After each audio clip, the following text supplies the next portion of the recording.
Ibu bapak sekalian, masih ada 9 orang lagi. Oke. Kita juga harus memberi kesempatan kepada Pak Menteri untuk menanggapi semuanya. Oleh karena itu saya minta dengan hormat, ya, langsung poinnya saja. Tidak perlu pengulangan, ya, apa yang sudah disampaikan oleh kawan-kawan sebelumnya. Baik, kami persilakan. Pak Rohmin mana? Oh, mudah-mudahan ini. Pak Usman Hussein. Silakan Pak, singkat, padat, to the point. Terima kasih Pak Ketua. Langsung. Pak Menteri, saya to the point aja. Tadi di dalam paparannya Pak Menteri for Aceh, Sumatera, tapi penjelasan Pak Menteri melebar ke mana-mana. Seharusnya ini Pak Menteri fokus, kasihan korban jiwa di sana. Kalau saya lihat, Pak Menteri nggak punya hati nurani. Kenapa saya gitu? Saya ikuti perjalanan Pak Menteri waktu ke NTT. Saya minta Pak Menteri aja ke Mutis, padahal itu bakal akan terjadi seperti Sumatera. Pak Menteri pilih persiar ke Rote. Apa-apaan ini? Sehingga apa yang Pak Menteri sampaikan di sini dan paparkan tidak sejalan. Pak Menteri lihat nggak bencana Sumatera? Seharusnya izin semua di stop. Pak Menteri harus jelaskan berapa tahun harus penanaman ulang dan seperti apa sebenarnya Ibu Ketua, pohon yang diameter 2 meter, diameter 2 meter bisa tumbuh kembali. Sehingga inilah tanggung jawab Pak Menteri. Pak Menteri tidak boleh lempar ke yang terdahulu. Kalau Pak Menteri punya hati nurani, apa yang disampaikan Pak Wakil Ketua Pak Marjohan yang tadi Pak Menteri katakan melalui ayat hadis, akhirnya terjadi. Sehingga mohon izin teman-teman Komisi 4, saya keras, karena saya paling hatinya kasih. Luar biasa. Sehingga saya saran Pak Menteri, kalau Pak Menteri nggak mampu, mundur aja Pak Menteri. Pak Menteri nggak paham tentang kehutanan. Kenapa saya katakan gitu? Saya contoh di Tapanuli Selatan. Bulan Oktober Pak Menteri keluarkan izin. Bupati sudah katakan, Superskur izin ditutup. Ternyata Oktober, 30 November izinnya keluar. Sehingga apa yang disampaikan oleh Pak Menteri tidak sejalan semua, Pak. Jadi seolah-olahnya kita ini ya bisa diakal-akalin semua. Ini ruangan yang terhormat. Saya minta Pak Menteri, sekali lagi, tolong fokus 3 provinsi ini. Kapan bisa tanam kembali pohon untuk bisa hidup yang gundul itu. Mungkin itu yang dapat sampaikan. Wassalamualaikum warahmatullahi wabarakatuh. Terima kasih. Baik, terima kasih. Saya mau menambahkan sedikit. Bisa ditayangkan.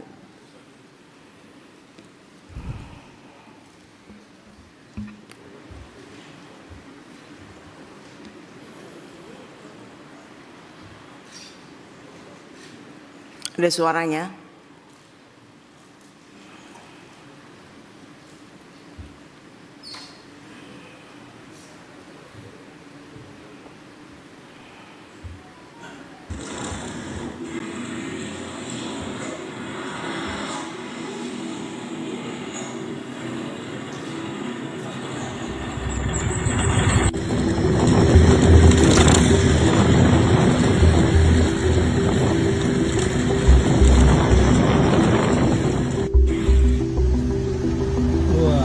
Dari Bujur Timur Pak ya?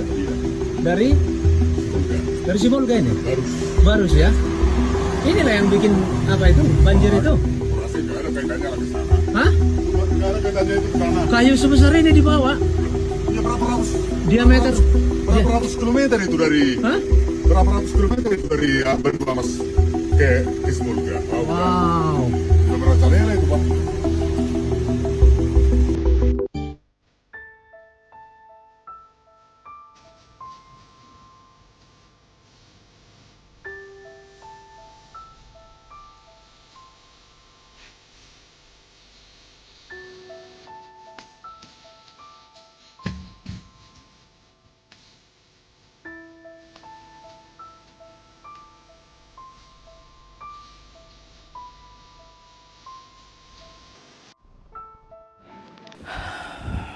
Baik, Saudara Menteri, terus terang saya sedih,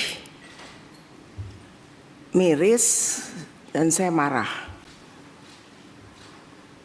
Bayangkan kayu sebesar itu, diameter 1,5 meter itu berapa ratus tahun perlu tumbuh untuk pohon sebesar itu. Ini manusia mana di Indonesia ini yang seenaknya aja bisa motong-motong kayu seperti itu? Apa salah tuh kayu? Dia bikin salah tuh pohon tuh apa? Dia bikin begitu banyak kebaikan buat manusia. Pencegah erosi, memberikan udara, menyaring udara yang segar buat manusia. Kok dipotong gitu aja? Dan yang lebih menjengkelkan, itu truk itu lewat di jalan raya 2 hari setelah peristiwa banjir ini.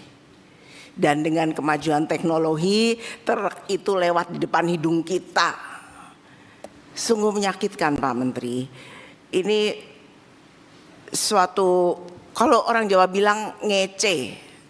Apa ngece? Ngejek, mengejek tuh ya. Perusahaan ini ngejek gitu. Di baru kita kena bencana, dia lewat di depan muka kita. Pak Menteri. Pak Menteri, kami persilakan. Terima kasih Pak Wakil Ketua. Saya mohon ditayangkan materi tambahan ya, Pak. Di file yang sama, tapi di bagian bawah. Siapa yang operator?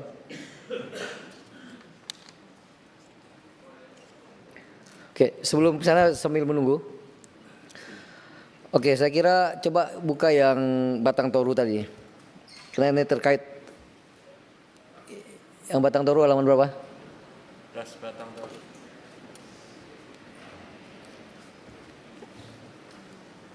Halaman berapa? Oke, satu lagi setelahnya. Next coba. Next. Oke. Balik lagi, balik. Ini Pak Darori. Ini yang tadi saya katakan, ini Agincourt Resources ya, yang terbuka dan itu yang jadi viral di mana-mana ya, dan dengan gampang sebenarnya dengan Google kita bisa lihat. Nah, ini yang jadi masalah. Next selanjutnya. Bukan jadi masalah ya, tapi ini faktanya. Jadi pada tahun tahun 87 itu TGHK ya Pak. Jadi itu udah jadi APL. Ya, itu udah jadi APL. Halaman berapa ya? Di ini. Bukan di sini ya, di lampirannya di yang penuh tadi. Oke. Saya nggak bisa baca. Bahan saya tadi ada ini. Yang kemudian iya besarin. Oke, zoom. Kemudian pada geser ke kiri. Geser. Kemudian tahun 2005 ya, itu udah jadi APL tapi dikukuhkan kembali RT RW 2023-2018 itu sebagai APL juga. Kemudian next, terus kanan ya. Kemudian di tahun 2021 ya, berdasarkan usulan revisi RT RW Sumut pada tahun 2009, 2013, 2012 ya, itu tetap jadi APL. Jadi masalahnya itu APL Pak, udah dibuka di sana dan izin AMDALnya ada, semua ada. Nah tentu ini yang jadi masalah kita. Maksud saya tadi Pak, sekali lagi kalau kita bicara tentang persoalan strukturalnya, ya memang harus ada kerjasama. Tadi ada badan koordinasi RT RW untuk membincang apakah hal semacam ini di APL atau di kawasan. Itu contoh ya tadi ya, tentang berapa ini tadi. Pak Slamet, saya kira tobat kapan saja ya Pak, dan kita harus tobat bareng-bareng. Saya nggak sama sekali dengan pernyataan Cak Imin itu, saya tidak ada masalah. Sekali lagi, ajakan tobat, apakah tobat nasuha, apakah tobat ekologi, setiap hari insya Allah kita melakukan tobat. Cuman konteksnya ketika itu Cak Imin yang meminta maaf kepada saya, maksudnya bukan itu kata Cak Imin. Bukan itu, surat saya itu bukan tentang itu. Dan saya kira sekali lagi ayo kita tobat bareng-bareng gitu ya, dan ya harus kita lakukan secara bersama-sama.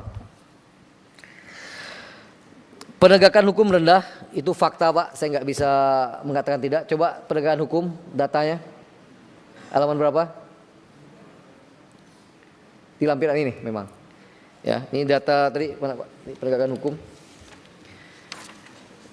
Penegakan hukum 10 tahun ya, dari penanganan aduan, pengawasan, proses pengawasan dan kasus P21 memang faktanya Pak. Di 2025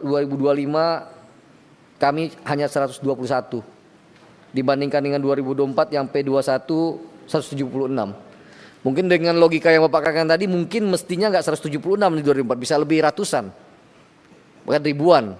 Oleh karena itu ini memang kami evaluasi Pak di penegakan hukum kami ya, dengan sekali lagi dengan anggaran yang terbatas, dengan sumber daya manusia yang terbatas, kita coba maksimalkan bahwa penegakan hukum terutama di kasus P21-nya akan mesti lebih banyak lagi. Jadi ini data saja Pak, saya harus sampaikan apa adanya.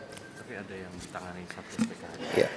Dan tentu ada dengan adanya Satgas PKH kemudian sudah ada beberapa yang memang sudah ditangani langsung oleh Satgas PKH, termasuk kemarin Pak Dirjen Gakum baru saja kembali dari Halimun Salak ya untuk menertibkan peti.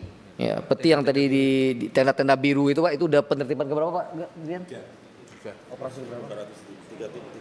Ya, ini udah operasi ketiga. Operasi ketiga di Halimun Salak dilaksanakan dengan Satgas PKH. Pak Dirjen baru kembali bertugas.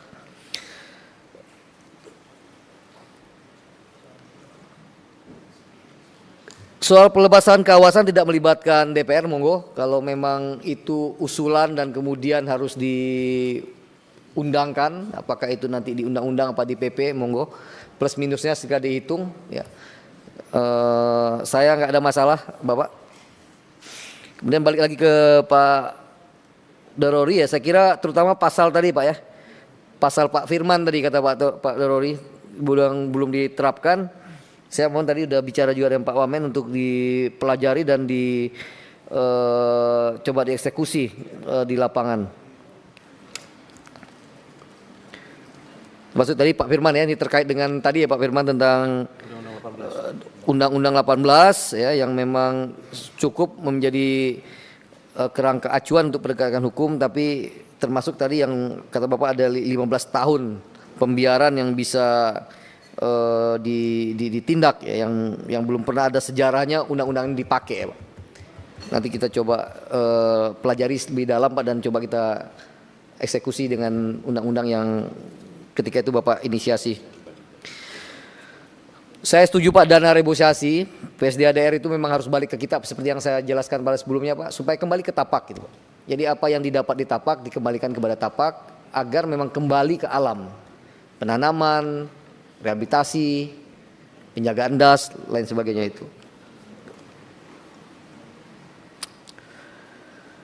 Pak Usman Hussein, terima kasih atas berbagi kesedihan Bapak. Saya kira semua yang ada di ruangan ini mempunyai perasaan yang sama. Saya tidak bisa melakukan generalisasi, tapi saya menyaksikan sendiri Pak. Saya turun ke lapangan dan saya terus terang secara pribadi berpikir bahwa apa yang terjadi ini to some extent ini ada kontribusi saya, dan oleh karena itu bagian dari kesalahan saya gitu. Yang memang tidak bisa mencegah secara maksimal apa yang tidak bisa memitigasi secara maksimal apa yang bisa kita lakukan itu. Tapi saya kira presentasi saya semuanya fokus Pak.